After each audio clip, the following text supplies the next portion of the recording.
आनंदखेडे आनंदादेवी यात्रोत्सवास मोठ्या उत्साहात प्रारंभ, ध्वज मिरवणूक संपन्न.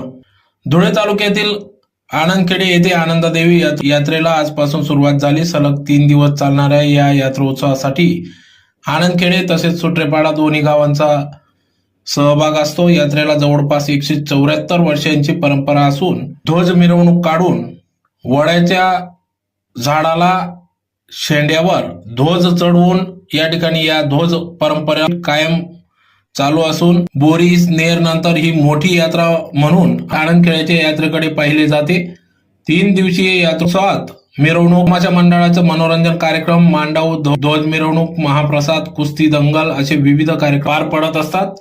आज संपूर्ण आनंदखेड्यातून भव्य अशी ध्वज मिरवणूक काढण्यात आली. अतिशय डीजेच्या तालावर नाचत गाजत भाविक भक्त या ध्वज मिरवणुकीत सहभागी झाले होते. तर सायंकाळी लोकनाट्य तमाशा मंडळाचे देखील आयोजन करण्यात आले असून सलग दुसऱ्या दिवशी दिनांक 3 एप्रिल 2025 रोजी भव्य कुस्तीची दंगल पार पडणार असून या यात्रोत्सवासाठी बाहेरगावून नोकरदार, ग्रामस्थ, व्यावसायिक आपल्या गावी परततात व आनंददेवी यात्रोत्सवात सहभागी होत असतात.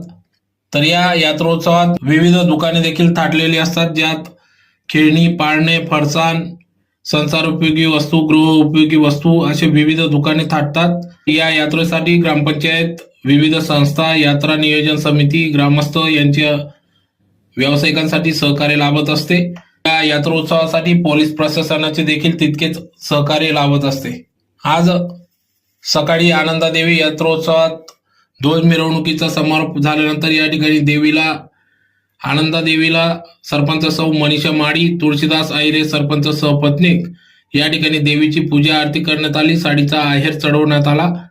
या प्रसंगी उपसरपंच भरत नवसारे, पोलीस पाटील किरण गवते, माजी पोलीस पाटील डोंगरप्पा नवसारे, माजी सरपंच देवेंद्रप्पा भांबरे, निलेश नवसारी, सुनील आव्हाड, खंडू गवते, अशोक भांबरे, रोहिदास कदम, अशोक आव्हाड, साबळे, पिंटू पाटील, आनंदादेवी पंचमंडळ सचिव प्रसाद जोशी, भरत नवसारे, नगराज पाटील आदी पदाधिकारी, त्याचबरोबर ग्रामस्थ, तरुण मित्रमंडळ यांचे या यात्रोत्सवासाठी सहकार्य लाभत असते. तर या येणाऱ्या भाविकांना या ठिकाणी सतीश वाघ, माजी सैनिक यांच्या वतीने या ठिकाणी येणाऱ्या भाविकांना या पोहे वाटप करण्यात आले. त्याचबरोबर मठ्ठ्याचे देखील वाटप करण्यात आले. तर या पोहे वाटपाचा लाभ भाविक भक्तांनी घेतला.